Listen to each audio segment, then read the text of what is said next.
Bon matin ou bon après-midi ou peut-être bonsoir, ça dépend quand tu vas écouter mon vidéo.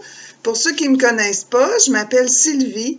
Puis comme je sais que peut-être tu es pris à la maison, tu peux pas voir tes amis, tu peux pas sortir ou peut-être ailleurs qu'à la maison. Puis que moi aussi je suis pris à la maison puis je m'ennuie des enfants. Je vais te proposer de te raconter une histoire aujourd'hui.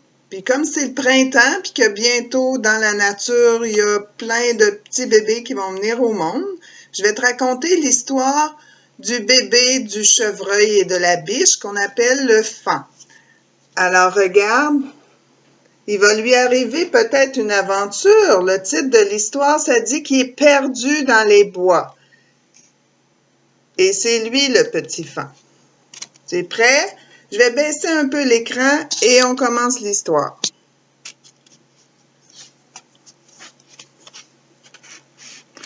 Oh, ici, on voit le petit faon qui dort caché. Il se cache pour se protéger des autres animaux plus grands qui pourraient vouloir le déranger.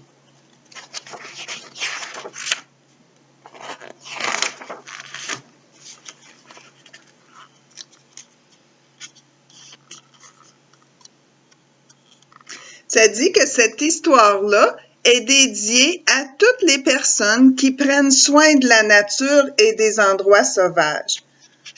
On voit une belle fleur avec une libellule. Tu es prêt pour mon histoire? C'est le printemps et il y a 1000 grenouilles qui croassent dans l'étang. Regarde, tu vois la grenouille? J'aimerais ça te faire entendre. Qu'est-ce que ça fait quand on entend un paquet de grenouilles? Tu es prêt? Écoute bien.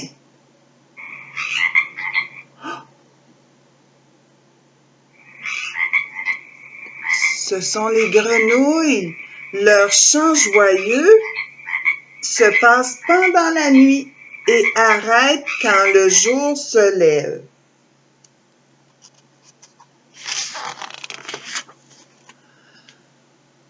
Il y a un petit qui vient d'apparaître dans les bois. Il est arrivé ce matin quand le soleil n'avait pas encore atteint le bout des arbres.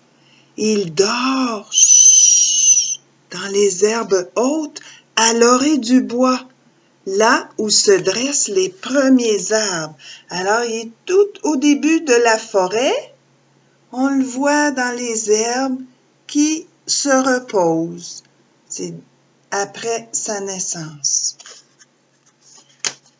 Il vient juste d'arriver, il est tout petit. Debout, debout, crie le carouge à épaulettes. Écoute-le.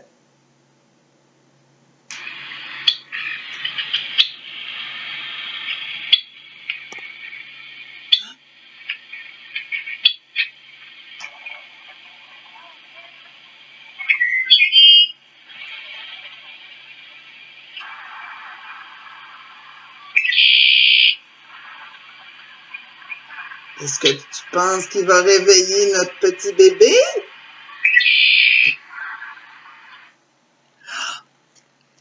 Chut, chut, dit la souris. Je crois qu'il est perdu. Laisse-le dormir. Écoute la souris maintenant. Elle dit chut, chut. Il faut le laisser dormir.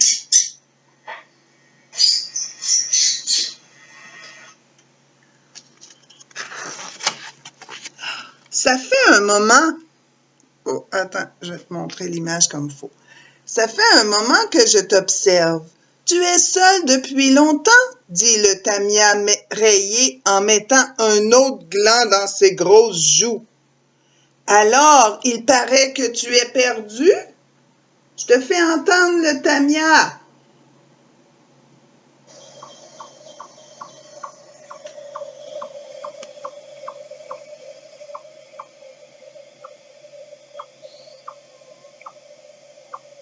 Il Il parle pas fort, le Tamia, hein?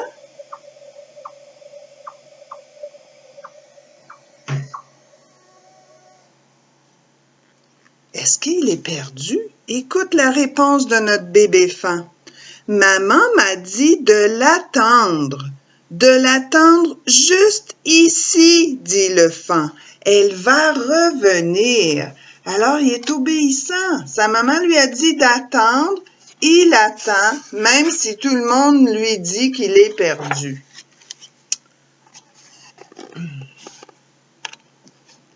Ah, c'est donc toi le nouveau-né perdu dans le bois, s'exclame le cardinal. Je vais t'aider. Avec mon beau plumage rouge vif, il me suffit de voler à la cime des arbres, juste en haut des arbres, pour donner l'alerte. Je te fais aussi entendre le cardinal. Écoute comment il va donner l'alerte.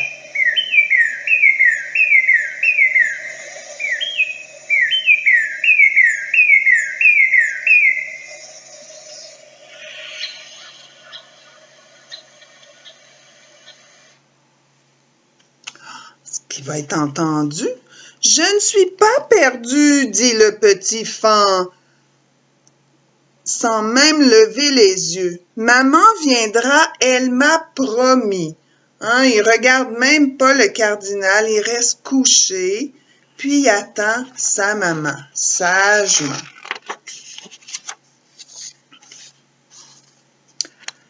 Le soleil continue à monter dans le ciel et fait sécher en passant les gouttes de rosée. Hein, ça, c'est quand le gazon est mouillé le matin de bonne heure. Le fan se tient debout, seul dans l'ombre des grands bois. Dégourdis tes pattes pour les renforcer, mais ne t'éloigne pas trop. Sa maman lui avait dit qu'il pouvait se dégourdir les pattes, mais sans trop s'éloigner. Tu vois, il est tout petit, mais il a réussi à se lever debout pour bouger un petit peu ses pattes.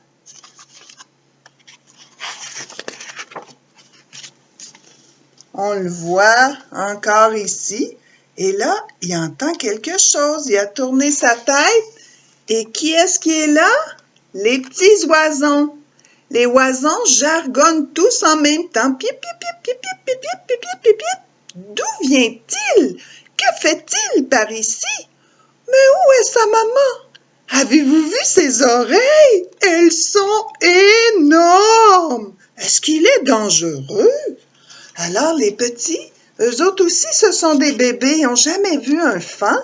C'est pour ça qu'ils ont beaucoup de questions. Ça, c'est la maman des petits oisons qu'on a vus l'autre côté. Où est ta maman, petit? Criaille leur mère, la bernache. Alors, je vais te faire entendre cette fois-ci la bernache. Elle lui dit, mais qu'est-ce que tu fais? Où est ta maman?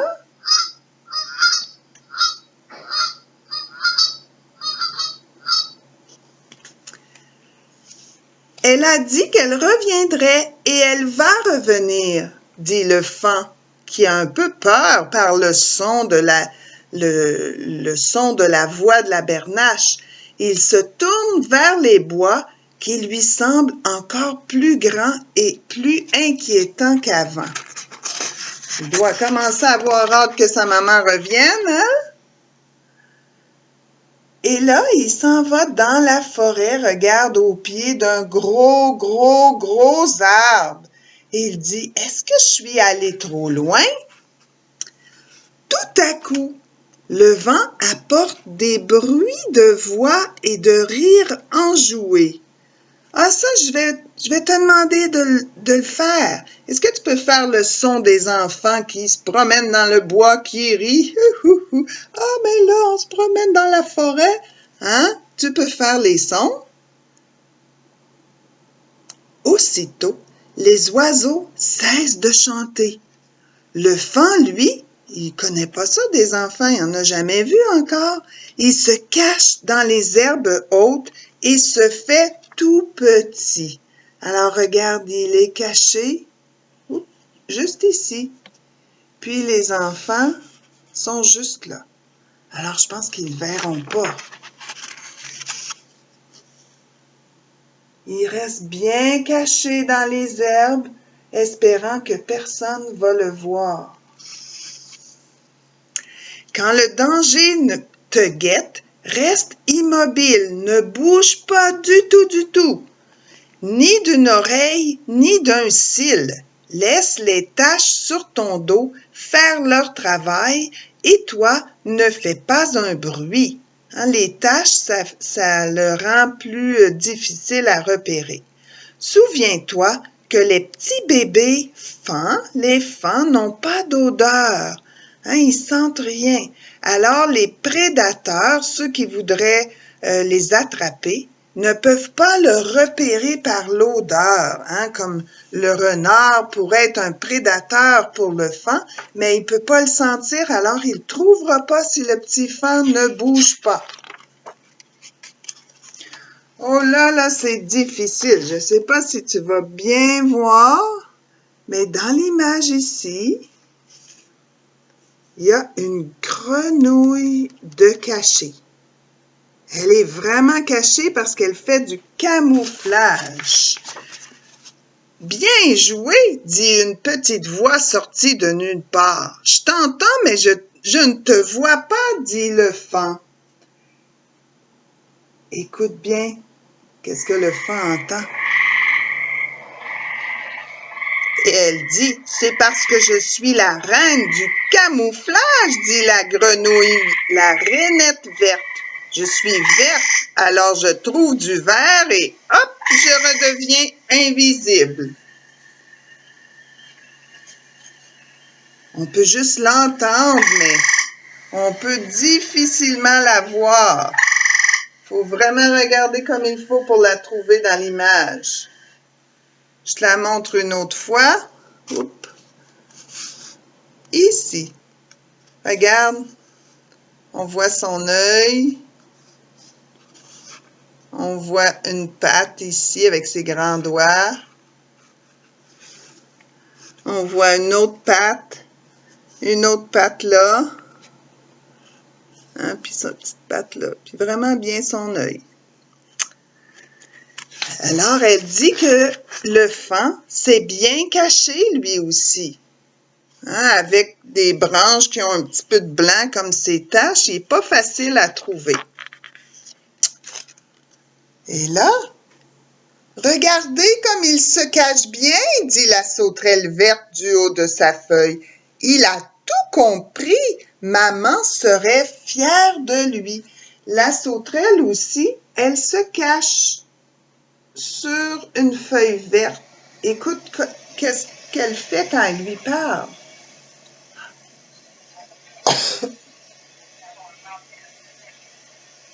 On l'entend, mais on la voit pas si facilement.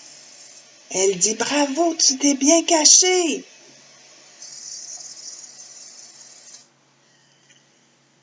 Regarde encore, il n'a pas bougé, il reste bien caché pour pas que personne le trouve.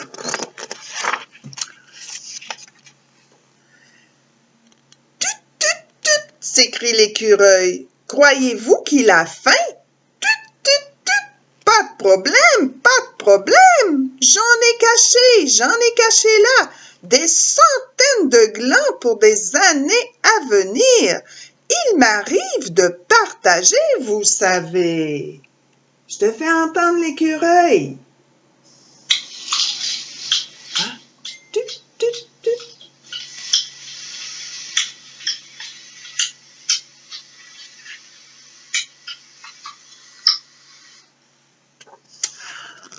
Oui, dit la libellule en battant des ailes. Je survole le pré aussi vite que possible. Zoom, zoom, et je reviens avec le dîner. Bonne idée, répond la tortue. Je t'attends ici.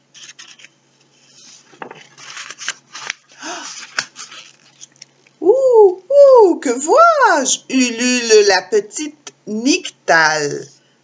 Quelqu'un passe dans mes bois. On approche. Qui approche?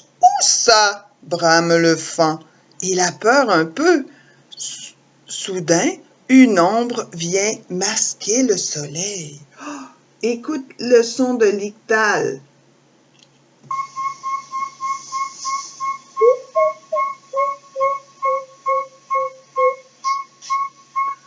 Elle dit au faon qu'elle entend quelqu'un qui approche.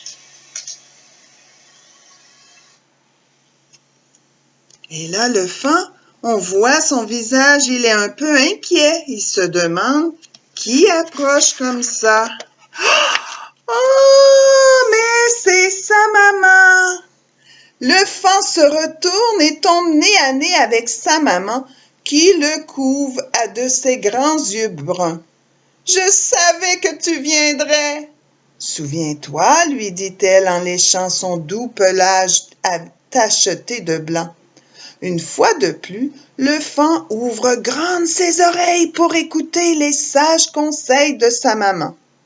Les nouveau-nés n'ont pas d'odeur. À présent, je dois partir. Je ne voudrais pas que les prédateurs te trouvent. Dégourdis tes pattes pour les renforcer. Mais ne t'éloigne pas trop.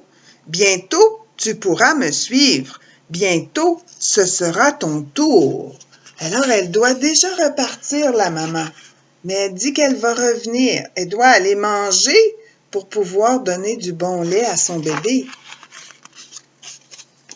Le petit faon s'assoupit en se répétant les paroles de sa maman.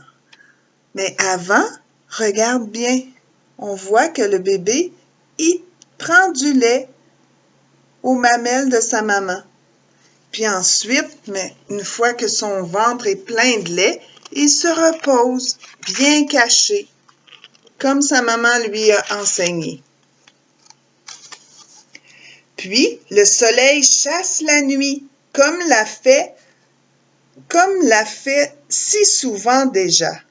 Dans le pré, l'oiseau ici qu'on appelle une sturnelle pousse son chant matinal. J'aimerais te la faire entendre.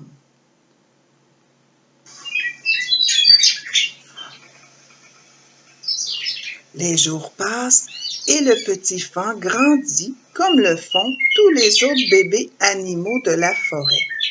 Et le matin, quand il fait sa sieste, il entend la sturnelle, ce bel oiseau avec du jaune.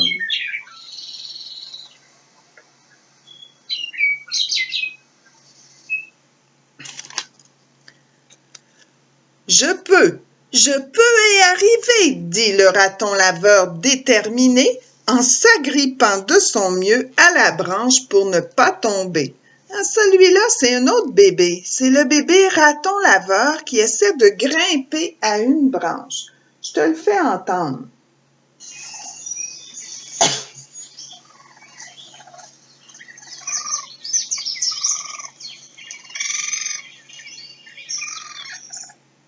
On entend aussi un peu les oiseaux dans la forêt, mais le petit son du raton laveur. « Que fais-tu? » interroge le faon. Le faon, il a vu le raton laveur. Il s'en va lui dire bonjour et lui demander ce qu'il fait. « Je grimpe aux arbres. Je suis agile, tu sais, se vante le petit raton laveur. Et toi, est-ce que tu grimpes aux arbres? » Je ne crois pas que je peux grimper aux arbres, dit le faon, mais mes pattes sont de plus en plus fortes. Ah, il pense pas, moi non plus, je pense pas qu'il peut grimper aux arbres. Hein? Non, il peut pas. Ça grimpe pas aux arbres, un petit faon. On le voit ici, dans les arbres, il grandit. Demain, c'est le jour le plus important de ma vie, dit la petite mésange. Bientôt, demain en fait, je quitte le nid. Écoute bien la mésange qui raconte ça.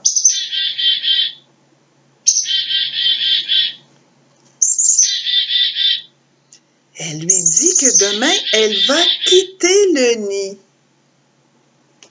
Que fais-tu? Répète le faon en plissant le nez. Je quitte le nid, Je déploie mes ailes et je m'envole. J'ai encore besoin de m'exercer un peu, mais après, j'irai rejoindre les grands oiseaux là-haut. Un jour très important pour moi. Et toi, petit faon, quand t'envoles-tu? Oh, je ne crois pas que je ne suis capable de voler, répond le faon. Mais je sais que mon tour s'en vient.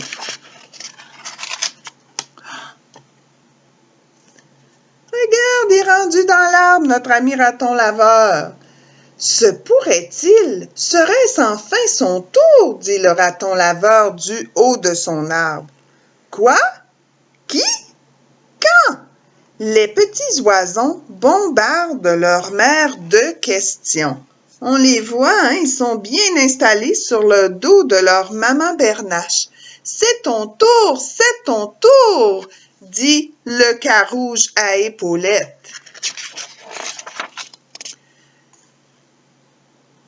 Alors ici, on voit Maman Biche. Elle dit, « Tu es prêt? Il y a tant à voir. »« Oui, je suis prêt. C'est mon tour. » Hein, il va pouvoir commencer à sortir et à se promener. Et là, regarde, on voit notre petit faon qui court et qui saute dans le pré. Il est prêt à explorer le monde avec sa maman. Alors, maintenant qu'on a raconté l'histoire, on sait que le petit bébé faon n'était pas perdu dans la forêt. Il attendait le moment venu pour pouvoir se promener partout avec sa maman. Maintenant que j'ai terminé mon histoire, je veux juste te dire que dans une autre vidéo, je te propose d'aller faire ce petit projet pour te rappeler l'histoire du petit faon qu'on pensait perdu dans la forêt. J'espère que tu as aimé mon histoire. Je te reviendrai bientôt avec une autre histoire et une autre activité.